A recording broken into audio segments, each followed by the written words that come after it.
అప్పుల బాధలు వెంటాడుతున్నాయా? అయితే 6 JVR వారి జాతిరత్నాలు ధరించండి. రైట్, బ్రేకింగ్ న్యూస్ వస్తున్నాం మనం టీవీ స్క్రీన్ పై. నేపాల్ని భారీ వరదలు ముంచెత్తాయి.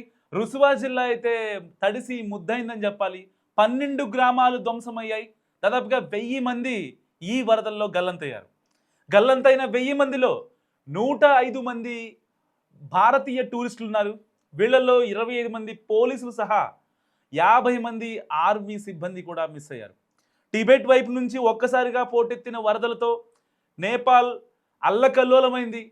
బోటేకోషి అనే నది టిబెట్ ప్రాంతంలో ఉంటుంది.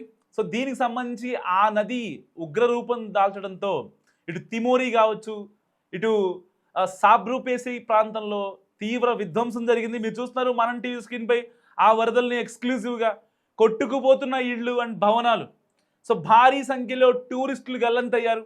అమెరికా వాళ్ళు ఉన్నారు దీంట్లో, అండ్ నేపాలీస్ ఉన్నారు, ఇండియన్స్ ఉన్నారు, చైనా వాళ్ళు ఉన్నారు. సో చాలామంది టూరిస్టులు ఇక్కడ గల్లంతైన పరిస్థితి. బురదలో ఆ శవాలు కూరుకుపోయాయి. చాలామంది ఊపిరాడకే చనిపోయారు. ఒక డిజాస్టర్ నెక్స్ట్ లెవెల్లో, అంటే ప్రపంచం ఎరుగని డిజాస్టర్ని ఒక రకంగా నేపాల్ చూస్తుందని చెప్పుకోవచ్చు. ఈ యొక్క అంటే ఆ వరదల ధాటికి బోటేకోషి నది ఉగ్రరూపం దాల్చడంతో ఆ వరదల ధాటికి 20 గ్రామాలు కొట్టుకుపోగా దాదాపుగా 1000 మంది గల్లంతయ్యారు. సో మీరు చూస్తున్నారు మనం టీవీ స్క్రీన్ పై. ఒక్కసారిగా ఆ వరదలు వచ్చిన తర్వాత వాళ్ళు ఎటు కూడా బయటకు వెళ్ళని సిచ్యువేషన్.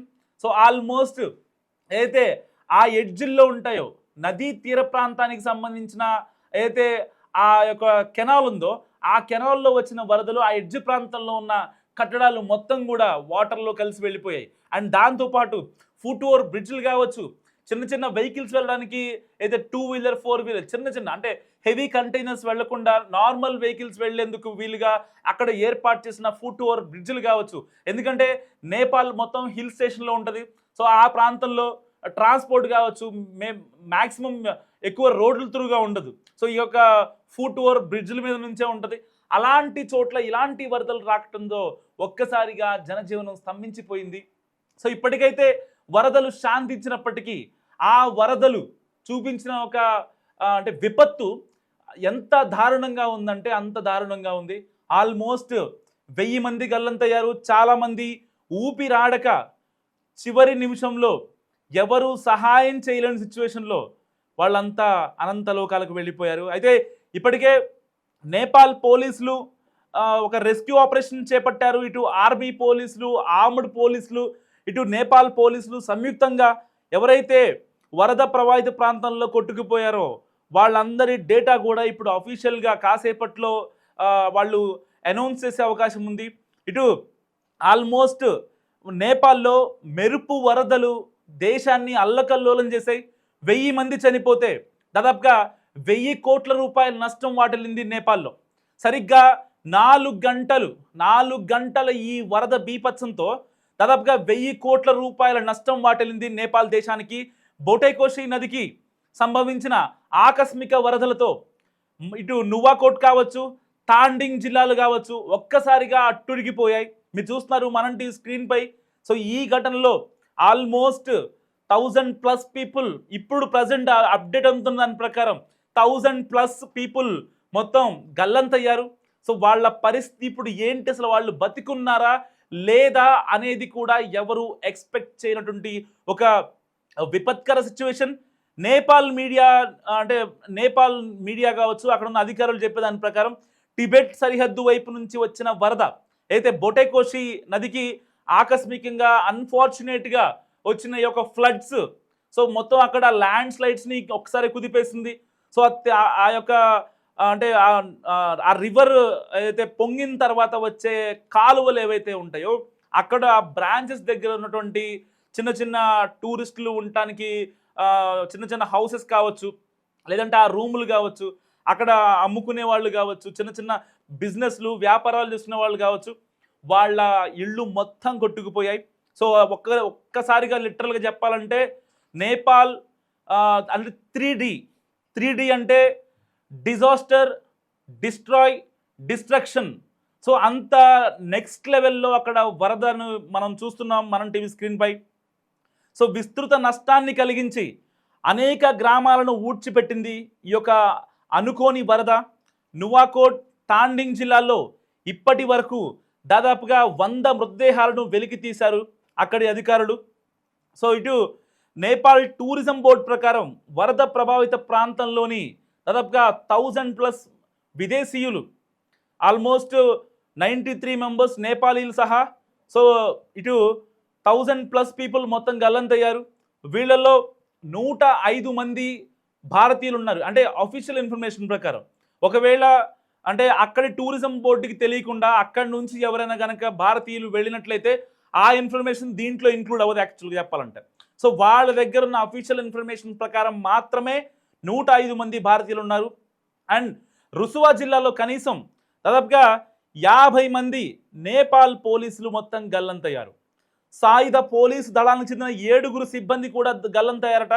సో వరద ప్రభావిత ప్రాంతానికి నేపాల్ సైన్యం, ఇటు ఆర్మీ కావచ్చు, పోలీసులు కావచ్చు, అక్కడ డిజాస్టర్ రెస్పాన్స్ ఫోర్స్ కావచ్చు, సో వీళ్ళంతా హెలికాప్టర్లను, విపత్తు సహాయక సిబ్బందిని అంతా మోహరించారు.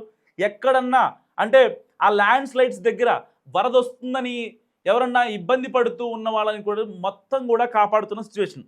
సో నష్టం వివరాలని ఆల్మోస్ట్ అక్కడ ఉన్న సిబ్బంది ఎవరైతే ఉన్నారో 1,000 కోట్ల రూపాయల నష్టం, మన ఇండియన్ కరెన్సీ ప్రకారం 1000 కోట్ల రూపాయల నష్టం వాటిల్లే అవకాశం ఉందని చెప్తున్నారు. నేపాల్ ఉత్తర జిల్లాలను భారీ వరద ముంచెత్తింది. వరద ధాటికి ఇటు రోడ్లు, ఇటు కమ్యూనికేషన్ కావచ్చు, విద్యుత్ మౌలిక సదుపాయాలు అంతా దెబ్బతిన్నాయి. 3 జిల్లాల్లో వ్యవస్థలు మొత్తం ఆగిపోయాయి. సో కేవలం వాళ్ళ చుట్టూ బురదలో కూరుకుపోయినటువంటి మనుషులు, ఎక్కడ ఎవరున్నారో తెలియనటువంటి సిచ్యువేషన్ కావచ్చు, అక్కడ కొట్టుకొచ్చినటువంటి దాదాపుగా 3-4 కిలోమీటర్ల నుంచి కొట్టుకొచ్చినటువంటి అయితే ఆ యొక్క రాళ్ళు, లేకపోతే ఫుట్ ఓవర్ బ్రిడ్జ్లు కావచ్చు, అవే కనిపిస్తున్న సజీవ సాక్ష్యాలు అవే అని చెప్పాలి. సో అక్కడ నేపాల్ ఏదైతే నేపాల్ ఎలక్ట్రిసిటీ ఏజెన్సీ తెలిపిన వివరాల ప్రకారం రసువగాడి, చిలేమి, త్రిశూలి జల విద్యుత్ కేంద్రం, దేవిఘాట్ జల విద్యుత్ కేంద్రం సహా కనీసం 6 ప్రధాన జల విద్యుత్ కేంద్రాలు మొత్తం దెబ్బతిన్నాయి. సో దీంతో విద్యుత్ సరఫరాకు తీవ్ర అంతరాయం ఏర్పడింది. ఆల్మోస్ట్ ఈ 3 జిల్లాల నుంచి దాదాపుగా ఇంకో 7 జిల్లాలకి ఈ యొక్క పవర్ సప్లై అనేది ఉంది. సో ఇలాంటి నేపథ్యంలో ఈ 3 జిల్లాలు అంధకారంలోకి వెళ్ళడమే కాకుండా మరో 7 జిల్లాలు కూడా అంధకారంలోకి వెళ్ళిపోయాయి. సో మీరు చూస్తున్నారు, భారీ విపత్తు నేపథ్యంలో జాతీయ విపత్తు ముప్పు నివారణ మేనేజ్మెంట్ అథారిటీ అధికారులతో నేపాల్ ప్రధాని మంత్రి బాలేంద్ర షా అత్యవసర సమావేశం ఏర్పాటు చేసి చేపట్టాల్సిన చర్యల గురించి చర్చించారు. వైద్య బృందం, స్కౌట్స్, రెడ్ క్రాస్ సమన్వయంతో అవసరమైన చర్యలు తీసుకునేందుకు కార్యాచరణ ఇప్పటికే స్టార్ట్ అయింది. సో వరదలకు సంభవించిన వీడియోలను నేపాల్ పోలీసులు సోషల్ మీడియాలో షేర్ చేయగా ఇవి ప్రస్తుతం వైరల్ అవుతున్నాయి. లోయలోని గ్రామాలను బురద నీరు ముంచెత్తింది. నేపాల్ పోలీస్ విభాగం అధికార ప్రతినిధి నారాయణ్ కఫ్లే మాట్లాడుతూ సో ఏ మేరకు నష్టం జరిగింది అనేది ఖచ్చితంగా మనం ఎక్స్పెక్ట్ చేయలేము. కానీ వరద చాలా పెద్దది. Almost 1000+ people గల్లంతయ్యారు. సో అఫీషియల్గా 50 మంది మాత్రమే చనిపోయినట్టు నిర్ధారించినప్పటికీ ఎవరెవరు ఎక్కడెక్కడ ఉన్నారో, ఏ వరదల్లో అంటే 3 జిల్లాల్లో ఆ యొక్క నదికి వచ్చిన వరదల వల్ల ఆ గ్రావిటీతో వాటర్ మొత్తం కిందకి వెళ్ళిపోతూ ఉంటుంది ఆ కాలువల త్రూగా. అక్కడున్న ల్యాండ్ స్లైడ్స్ కావచ్చు, అక్కడున్న చెట్లు కావచ్చు, ఆ బ్రాంచెస్ మీద కట్టినటువంటి చిన్న చిన్న ఏదైతే అపార్ట్మెంట్స్ కావచ్చు, చిన్న చిన్న షాప్స్ కావచ్చు, అవన్నీ మొత్తం కొట్టుకెళ్ళిపోయాయి. సో ఎక్కడ ఆ షాపుల్లో ఎంతమంది ఉన్నారు, ఆ భవనాల్లో ఎంతమంది ఉన్నారు అయితే మీరు చూస్తారు మనం టీవీ స్క్రీన్ పైన వెనకాల నుంచి పెద్ద బిల్డింగ్ అది. సో అది టూరిజం ప్లాజా సంబంధించింది ఐ థింక్. సో అంత పెద్ద కట్టడం వెనక నుంచి ఒక్కసారిగా ఆ నది ఉగ్రరూపం దాల్చితే కనీసం ప్రాణాలు అరచేతిలో పెట్టుకొని ఎక్కడికో వెళ్ళిపోతున్నారు ప్రజలంతా. కానీ సెకండ్ల గ్యాప్లోనే ఆ వరద మొత్తం ముంచెత్తేసింది. సో ఆ బురదలో కూరుకుపోయి ఆ రాళ్ల మధ్యలో ఉండి వాళ్ళు బయటికి రాలేని సిచ్యువేషన్. సో ఎవరు ఎక్కడున్నారో వెతకాలంటే ఇప్పుడు నేపాల్ అధికారికంగా అక్కడి అధికారులు కావచ్చు, అక్కడి పోలీసు వాళ్ళు కావచ్చు, ఆర్మీ ఆఫీషియల్స్ కావచ్చు, డిజాస్టర్ రెస్పాన్స్ ఫోర్స్ కావచ్చు, వీళ్ళు చెప్పే డేటా ప్రకారం 1000+ మెంబర్స్ అనంత లోకాలకు వెళ్ళిపోయారనేది. సో వాళ్ళు ఎక్కడున్నారో ట్రేస్ అవుట్ చేయాలంటే కనీసం ఆల్మోస్ట్ ఒక నెల పడుతుంది. ఎందుకంటే ఆ మడ్డు మొత్తం ఏదైతే బురద ఉంటుందో ఆ బురదలో అంతా కూరుకుపోయారు, ఎవరు కూడా బయటికి రాలేని సిచ్యువేషన్. సో ఇలాంటి నేపథ్యంలో అసలు అంటే నేపాల్ వరదల గురించి అయ్యో సేవ్ నేపాల్ అంటూ చాలామంది కామెంట్స్ పెడుతున్నారు. నిజంగా అంటే ఒక రకంగా భారీగా ప్రాణ ఆస్తి నష్టం, ఈ సహాయక చర్యలపై ఎవరు అంటే ఏ దేశం ఎలాగ స్పందిస్తుందో అని చెప్పి నేపాల్ ఇప్పుడు ఎదురు చూస్తున్న సిచ్యువేషన్. సో ఇలాంటి నేపథ్యంలో మరి మీరేమనుకుంటున్నారు? నిజంగా ప్రపంచ దేశాలు ఇప్పుడు నేపాల్ వైపు చూడాలా, నేపాల్కి సహాయం చేయాలా? దాదాపుగా 1000 మంది పైగా బురదలో కూరుకుపోయారంటే వాళ్ళ దగ్గర ఉన్న ఆర్మీ ఫోర్సు నిజంగా సరిపోయే సిచ్యువేషన్ లేదు. ఒకవేళ వాళ్ళు ఎవరైతే తప్పిపోయారో వాళ్ళంతా ఆ 1000+ పీపుల్ నిజంగా సేఫ్గా ఉండాలనే కోరుకుందాం. ఒకవేళ వాళ్ళు గనక అనుకోని ఆపదలో గనక వాళ్ళు వెళ్ళిపోతే వాళ్ళని వాళ్ళ స్వగ్రామాలకి పంపించడం కోసం కావచ్చు, వాళ్ళ డెడ్ బాడీలని వెలికి తీయడానికి కావచ్చు, నిజంగా చాలా అంటే చాలా టైం పడుతుంది. సో ఇలాంటి సమయంలోనే సో శత్రు దేశాలు అయినా కావచ్చు, మిత్ర దేశాలు అయినా కావచ్చు, వాళ్ళు ఇటు నేపాల్కి సపోర్ట్ చేయాలంటూ కూడా చాలామంది కోరుకుంటున్న పరిస్థితి. మరి మీరేమనుకుంటున్నారు? మస్తు కామెంట్ చేయండి.